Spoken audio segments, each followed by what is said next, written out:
मकर लगन वालों के लिए हम चंद्रमा की प्लेसमेंट के बारे में डिस्कस कर रहे हैं और ये वीडियो अब नवम भाव के लिए रहेगी। नवम भाव यानी आपके चार्ट में कन्या राशि में अगर चंद्रमा स्थित हैं तो चंद्रमा यहाँ आपको किस प्रकार के प्रभाव दिखा सकते हैं।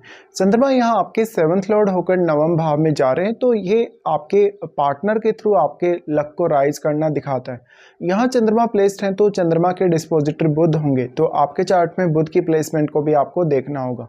नॉर्मली अगर देखा जाए तो इस प्रकार का चंद्रमा है तो ये आपको काफ़ी ज़्यादा ट्रेवल देगा, इवन शॉर्ट ट्रेवल भी और लॉन्ग डिस्टेंस ट्रेवल भी। ऐसे में ये हो सकता है कि आपका पार्टनर काफ़ी मल्टीटास्किंग हो सकता है या वो काफ़ी सारी चीज़ों में रुचि लेने वाला हो सकता है, स्पेशली उन कार्यों में जहाँ पर लगातार आप कोई ना कोई टूर कर रहे हैं या किसी अदर कल्चर या किसी अदर कंट्री के लोगों के कांटेक्ट में आ रहे हैं और उनसे आप बहुत कुछ सीख भी रहे हैं, बहुत कुछ अनुभव भी आप कर रहे हैं।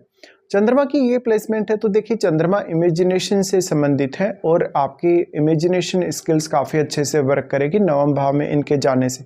अगर बुध का प्लेसमेंट बहुत अच्छा हुआ आपके चार्ट में तो ये आपको हायर स्टडीज़ में भी काफ़ी ज़्यादा फेवर करेगा। अब चंद्रमा क्योंकि डायरेक्टली आपके मन से जुड़े हैं, इस प्रकार का चंद्रमा है तो ये दिखाता है कि कहीं ना कहीं आपकी मदर से आप छोटी एज में ही दूर हो सकते हैं और आपकी मदर का बहुत स्ट्रॉन्ग रोल रहेगा आपके कैरियर और आपका जो पार्टनर है उसके सिलेक्शन में। चंद्रमा इस प्रकार की स्थिति में आपको काफ़ी हार्ड वर्किंग बनाते हैं क्योंकि वो अपना एस्पेक्ट डालते हैं थर्ड हाउस पे। अब थर्ड हाउस आपका सेल्फ एफर्ट है। अगर थर्ड हाउस में कोई ऐसा प्लेनेट नहीं है जो यहाँ चंद्रमा को सपोर्ट कर रहा है या आपके थर्ड हाउस में राहु केतु या शनि जैसा ग्रह है तो भी आपका एफर्ट काफ़ी ज़्यादा बढ़ेगा। तो इस केस में अब आपको देखना होगा कि थर्ड हाउस में कोई भी प्लेनेट है तो वो कौन सा प्लेनेट है और वो किस प्रकार का प्रभाव यहाँ चंद्रमा पर डाल सकता है।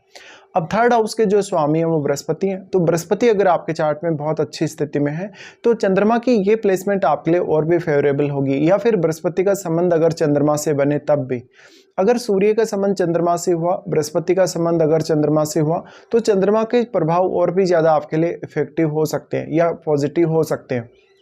चंद्रमा की ये प्लेसमेंट आपको छोटी आयु में ही काफ़ी ज़्यादा सतर्क बनाएगी और दूसरे लोगों के साथ आप कम्युनिकेट करते हुए या दूसरे लोगों के साथ सपोर्ट किसी भी कार्य में करते हुए आप ज़्यादा एक्टिव रहेंगे।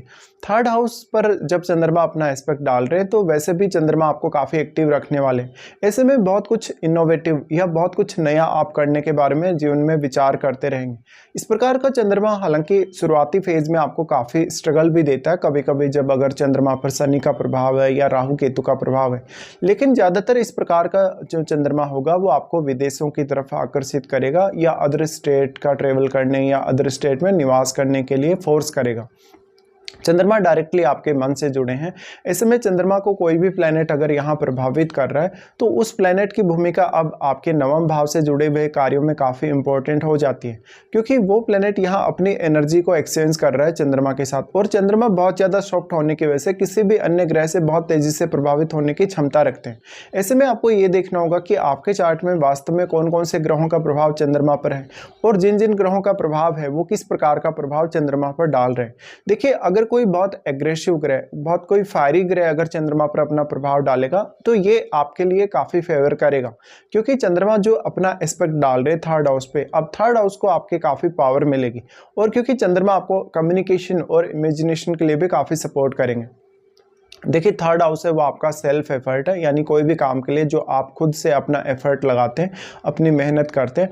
और अगर चंद्रमा जैसा ग्रह इस प्रकार से अगर दृष्टि डाल दे थर्ड हाउस पर तो थर्ड हाउस कहीं ना कहीं काफ़ी एक्टिवेट रहेगा आपका। भले ही वहाँ पर आपको हार्डवर्क ज़्यादा करना पड़ रहा है लेकिन फिर भी आप मेंटली बहुत ज़्यादा एक्टिव रहने वाले हैं। तो ऐसे में चंद्रमा आपको काफ़ी हद तक डिसीजन लेने में मदद कर सकते हैं। अब आप देखिए कि नवम भाव में चंद्रमा के साथ कोई भी ग्रह स्थित है या नहीं। देखिए कोई भी ग्रह जो चंद्रमा के साथ स्थित होगा वो अपनी एनर्जी तो चंद्रमा के साथ एक्सचेंज कर ही रहा है और वो अपना काफ़ी स्ट्रॉन्ग प्रभाव चंद्रमा पर डाल पाएगा। वैसे तो हम कंजक्शन का इफेक्ट ही सबसे ज़्यादा मानते हैं एक दूसरे ग्रह को अगर कंपेयर करें तो, लेकिन थर्ड हाउस में बैठे हुए ग्रह की भी भूमिका आपके लिए उतनी ही ज़्यादा इंपॉर्टेंट है क्योंकि चंद्रमा एक बहुत सॉफ्ट ग्रह होने की वजह से जो भी ग्रहों का दृष्टि भी अगर चंद्रमा पर पड़ेगा तो उन ग्रहों का प्रभाव भी काफ़ी स्ट्रांगली चंद्रमा पर पड़ेगा। ऐसे में जो थर्ड हाउस में बैठा हुआ ग्रह होगा वो भी आपको चंद्रमा को यहाँ सपोर्ट करता हुआ नजर आएगा। थर्ड हाउस पर जब चंद्रमा का प्रभाव है तो ये आपको बहुत कुछ नया करने, बहुत कुछ नवाचार अपने जीवन में लाने के लिए प्रेरित कर सकता है। थर्ड हाउस से जुड़े हुए संबंधों, जैसे आपके रिश्तेदारों के साथ, आपके भाई बहनों के साथ, या मान लो पड़ोसियों के साथ बहुत अच्छे रिश्ते दे सकता है और काफ़ी सपोर्ट आपको उन लोगों से दिला सकता है।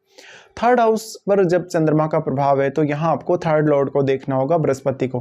बृहस्पति अगर आपके चार्ट में बहुत अच्छी स्थिति में बैठे हैं, या तो फिर आपके थर्ड हाउस में कोई भी सूर्य जैसा ग्रह बैठा हो, मंगल जैसा ग्रह बैठा हो, तब ज़्यादा बेहतर यहाँ हो सकता है। अब जो चंद्रमा है, चंद्रमा के साथ जो भी प्लेनेट यहाँ बैठा है वो अपने उन हाउसेस को भी नवम भाव से कनेक्ट कर रहा है जिनका वो आपके चार्ट में स्वामी होकर यहाँ आया है। ऐसे में उन भावों के थ्रू आपको काफ़ी मदद मिल सकती है, या आपका जो टैलेंट होगा उन पर्टिकुलर भावों से संबंधित, वो टैलेंट आप अपने नवम भाव से जुड़े हुए कार्यों के लिए प्रयोग कर सकते हो। साथ में चंद्रमा के साथ बैठने वाला ग्रह आपके चार्ट में कुछ अन्य भावों पर भी अपनी दृष्टि डालेगा, या कुछ अन्य भावों पर भी अपना एस्पेक्ट डालेगा, तो वो उनको भी प्रभावित करेगा। साथ ही साथ यहाँ आपको कभी भी ये नहीं भूलना चाहिए कि आपके अब सप्तम भाव में कौन सा प्लैनेट बैठा है, क्योंकि एक्चुअल में हम किसी भी भाव का स्वामी जब दूसरे भाव में जाकर बैठता है तो उस हाउस के थ्रू उस पहले वाले भाव के रिजल्ट्स के बारे में विचार करते हैं। लेकिन यहाँ सप्तम भाव में बैठा हुआ ग्रह भी आपके लिए उतना ही ज़्यादा इंपॉर्टेंट है। तो सप्तम भाव में अब आप जो रिजल्ट एक्सपेक्ट कर रहे हैं, या सप्तम भाव के लिए जो कुछ आप सोच रहे हैं, उसमें सप्तम भाव में बैठे हुए ग्रह का रोल भी उतना ही ज़्यादा इंपॉर्टेंट है।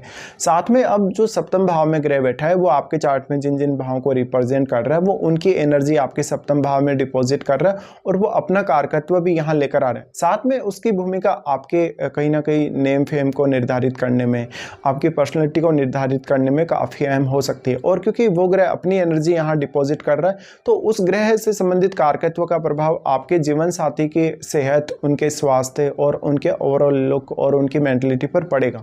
नॉर्मली हम ये मानते हैं कि चंद्रमा जिस भी प्रकार के ग्रह से प्रभावित होते हैं उसी हिसाब से आप सोचने लगते हैं, विचार करने लगते हैं, या निर्णय लेने लगते हैं। उसी हिसाब से आपकी कार्य क्षमता बन जाती है, आपके सोचने का नज़रिया, विचार करने का नज़रिया और आगे बढ़ने का नज़रिया वैसा ही बन जाता है। तो चंद्रमा पर जो जो ग्रह प्रभाव डाल रहे हैं उनको आपको जरूर देख लेना चाहिए। अब अगर मान लो आपको चंद्रमा की महादशा है तो चंद्रमा के ये सारे के सारे रिजल्ट्स आपको काफ़ी स्ट्रांगली देखने को मिलेंगे। लेकिन अगर आपको चंद्रमा की महादशा नहीं है तो ऐसा हो सकता है कि चंद्रमा पर जो भी ग्रह अपना प्रभाव डाल रहे हैं उनकी आपको महादशा हो सकती है। उन ग्रहों की दशा में भी कहीं ना कहीं आपको चंद्रमा से संबंधित रिजल्ट्स काफ़ी देखने को मिलेंगे।